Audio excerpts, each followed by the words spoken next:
Hello everyone. Today our topic is duodenum.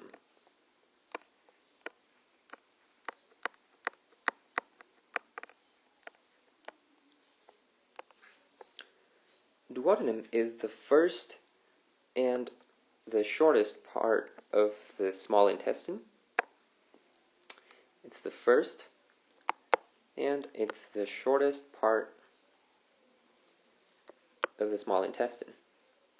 And it's also the widest and the most fixed part. The duodenum basically pursues a C-shaped course around the head of the pancreas. So it basically begins at the pylorus on the right side and it ends at the duodenojejunal flexure on the left side. You can see in the diagram that it begins at the pylorus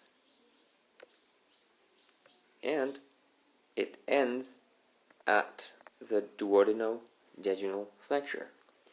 And this junction, this duodenojejunal flexure, it's basically at the level of the L2 vertebra and it's 2 to 3 centimeters to the left of the midline. The junction usually takes the form of an acute angle, so that's the reason why we call it the duodenojejunal flexure. And one important point is that most of the duodenum is fixed by peritoneum to the structures on the posterior abdominal wall and is considered partially retroperitoneal. So we mentioned here, they're considered partially retroperitoneal.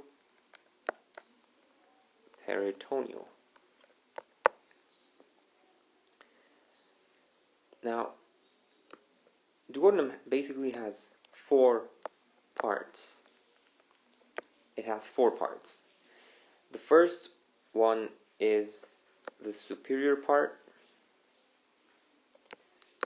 The second one is the descending part.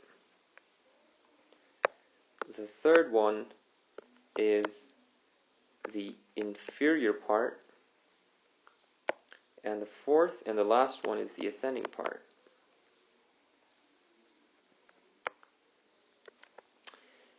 So, I'm going to show it to you on the diagram, the different parts.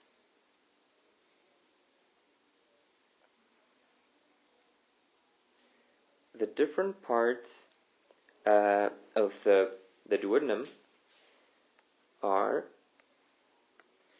okay, so basically duodenum begins at the pylorus and it goes all the way down, and then after taking a C-shaped course reaches the duodenojejunal flexure.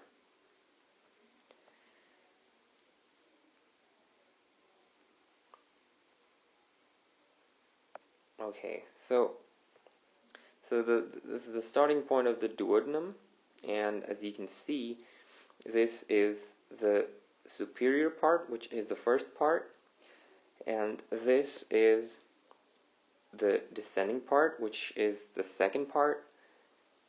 This is the inferior part, which is the third part, and this is the ascending part, which is the fourth and the last part. So, the superior part is basically 5 centimeters long and it lies anterolateral to the body of the L1 vertebra. So, it's 5 centimeters long. The descending part is a little longer than the superior part and it's basically 7 to 10 centimeters long. And the inferior part is the third part, it's around 6 to 8 centimeters long, and the ascending part, which is the fourth and the last part, it's also 5 centimeters long. And so the superior part of the duodenum, we just mentioned the important points of all these parts. So in the superior part of the duodenum, we have, it basically ascends from the pylorus and it's overlapped by the liver. It's overlapped by the liver and the gallbladder.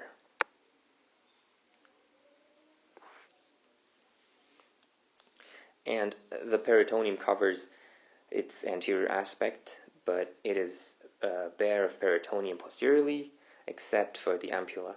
The proximal part has the hepatoduodenal ligament, which is a part of the lesser omentum, and it's attached superiorly, and the greater omentum is attached inferiorly. So the proximal part has the hepatoduodenal ligament. Now, the next is the descending part, and in the descending part, we have basically the bile and the main pancreatic ducts entering it, posterior-medially, as you can see it over here. Yeah. So you have the bile duct and the main pancreatic duct entering it posterior-medially. And these ducts usually unite to form the hepatopancreatic ampulla, which opens into it, and it's called the major duodenal papilla. So I just write it down here: major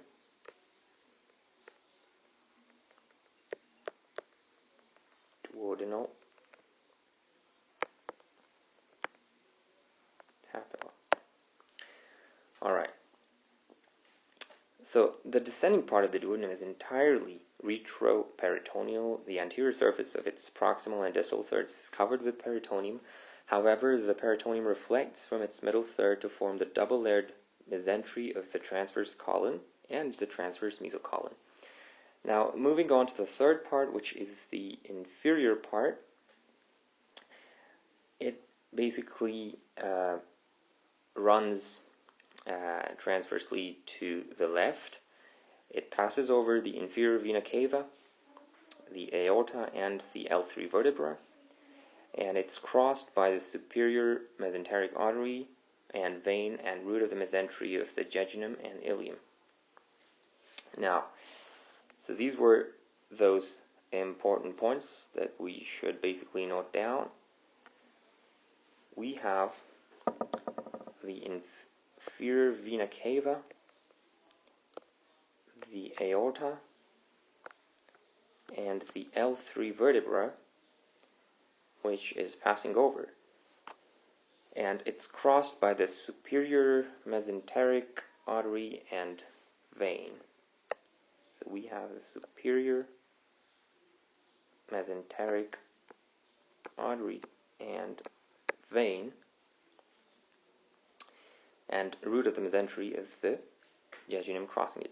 So superior to it is the head of the pancreas and its uncinate process. Superior to it, as you can see, is the head of the pancreas and its uncinate process. The anterior surface of the inferior part is covered with peritoneum, except when it is crossed by the superior mesenteric vessels and root of the mesentery. Posteriorly, it is separated from the vertebral column by the right psoas major, inferior vena cava, aorta, and right testicular or ovarian vessels. Now, finally, we have the ascending part of the duodenum, which runs superiorly and along the left side of the aorta to reach the inferior border of the body of the pancreas. Here it curves anteriorly to join the jejunum at the duodenojejunal flexure, supported by the attachment of the suspensory muscle of the duodenum. So, we have, this point is important to note down, suspensory muscle of duodenum. And it's also called the ligament of triads. This muscle is composed of a slip of skeletal muscle from the diaphragm and a fibromuscular band of smooth muscle from the third and fourth parts of the duodenum. Contraction of this muscle widens the angle of the duodenojejunal flexure, facilitating movement of the intestinal contents. The suspensory muscle passes posterior to the pancreas and splenic vein and anterior to the left renal vein.